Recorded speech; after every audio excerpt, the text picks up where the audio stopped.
Bonjour Holger, je suis ravie de pouvoir te voir, même par écran interposé. Je vais te parler d'un programme qui te tient particulièrement à cœur, puisqu'il s'agit du programme d'échange de jeunes. Et avec l'équipe du district 1770, dont la chairwoman est Domiti Jernigon, qui est parmi nous aussi pendant cette conférence, nous avions quelques questions à te poser sur un petit peu l'organisation du programme d'échange. Et la première question que j'aurais à te poser concerne la certification des districts. En effet, tous les districts doivent être certifiés et les exigences sont fortes, ce qui est tout à fait normal. Ce que nous constatons, c'est que dans certains pays, on envoie des jeunes qui ne semblent pas forcément motivés, qui font plutôt un échange sous la pression de leurs parents, voire même de temps en temps dans un but thérapeutique. Lorsque nous signalons ce type de problème au RI, la seule réponse que nous avons est d'arrêter les échanges avec le district concerné. Sauf qu'au départ, ce district a bien été certifié. Comment pouvons-nous suivre ce type de problème et que peut faire le Rotary International dans ce genre de cas? Thank you for that question. That's a really special question, Melanie. I think this is just for those who are involved in this. I think that's one of the problems, of the major problems of our time right now. So when in older times, youth exchange, I remember that when youth exchange students come in trouble. So they have to write a letter. It takes sometimes 3, 4, 5 days. And then the parents wrote a letter back or phoned. And after this, all the problems were solved because time is mostly solving problems. One of our problems today is that they are always connected online via Facebook, via Instagram, via all these things.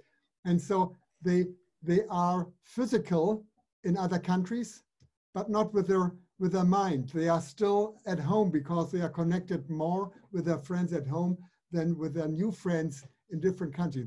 I think that's our major problem right now. And that's as a result, people are not as interested because they are not really arriving in the other country.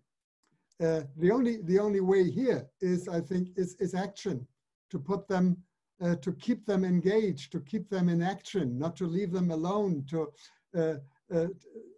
put some stress on them and being involved, doing sports, being outside, and not just always on their smartphone. So that's the only solution we have. But again, it becomes more and more difficult to keep these young people on track. And that's one of our major problems. And by the way, not just in Rotary, also all the exchanges via Youth for Understanding or American Field Service, they have exactly the same problems than we have. But again, it's a difficult problem. Yeah. Juste un petit complément, est-ce que tu ne crois pas que dans la préparation ou dans la formation de ces jeunes, il y aurait quelque chose à rajouter que le Rotary International pourrait généraliser, globaliser? But I think it's all about the selection of those students. So the districts, especially these district teams who are doing the selection, so they have a very, a very special responsibility for those children. And I know that there are some districts they are doing a long orientation. So from Friday to Sunday with overnight stays, with sleepovers, we call that sleepovers. But during this time, they are observing these students very, very carefully.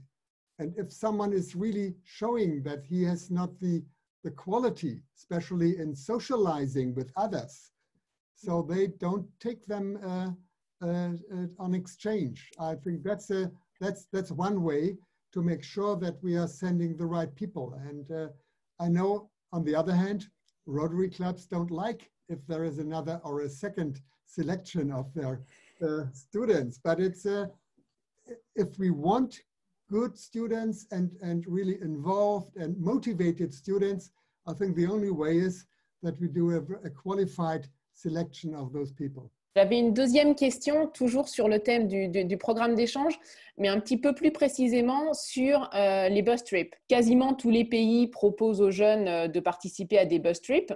La plupart sont optionnels. Mais dans certains pays comme l'Australie, c'est quelque chose qui est obligatoire. Malheureusement, cette année, avec la crise de la Covid-19, la plupart des bus trips ont été annulés. En France, l'organisateur a remboursé en partie les jeunes, mais certains pays comme l'Australie, qui obligent les jeunes à faire le voyage, cette année, avec la crise, n'ont pas proposé à beaucoup d'étudiants d'échange de remboursement, ce qui est un problème en termes d'image du Rotary. Et aujourd'hui, nous, à notre niveau, ne savons pas quoi faire. Qu'est-ce que pourrait faire le Rotary international à son niveau pour aider ces jeunes à récupérer l'argent et leurs familles à récupérer l'argent qu'ils ont mis dans ces bus trips qui coûtent 2, 3, 4 000 $ de temps en temps? Yes, I know that's an issue. It's I think they are negotiating with these travel agencies in Australia. I can't imagine that there is no way not to pay the money back. In Europe, you know, we all know that it's possible, and they are doing this. Sometimes they are just getting vouchers, what is also not right, but they have something in their hands. To be honest, I have no idea how to solve this problem right now, but we will ask our responsible staff members if there is any way to negotiate this with our colleagues in Australia.